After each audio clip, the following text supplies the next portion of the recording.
for I am already on the point of being sacrificed. The time of my departure has come.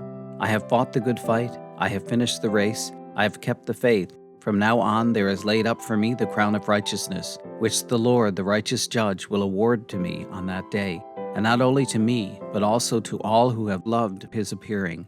2 Timothy 4:6-8. It is truly amazing to consider how a man, chained in a cold and dark prison, could be celebrating a life well lived as he looked forward to a crown of righteousness. Paul, in the midst of his deepest suffering, saw himself as an offering poured out on the altar of heaven before the Father. His life's work had been completed. He had emptied his very soul before Christ, just as Christ had emptied his life for Paul. Paul no longer considered his sinful past, the sufferings he had endured, or the cruel death that awaited him. All he could see was the one who waited for him at heaven's door, ready to welcome him and present to him the winner's crown.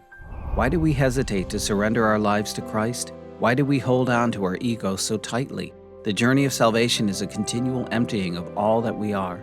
Only when we pour out our very selves for Christ, release our sinful past, and live out our calling to the full, will we receive the crown of righteousness. We must look beyond current sufferings and struggles to the joyful prize of our salvation and the awesome gift of sweet fellowship with all those who have given their all for the gospel. Let us fix our eyes on Christ and spend all that we are on reaching the end of our journey. What does it mean for you to be a libation, to pour out your life to Jesus?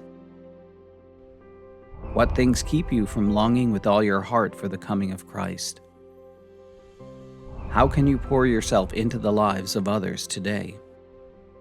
Do all things without grumbling or questioning, that you may be blameless and innocent, children of God without blemish in the midst of a crooked and perverse generation, among whom you shine as lights in the world, holding fast the word of life, so that in the day of Christ I may be proud that I did not run in vain or labor in vain.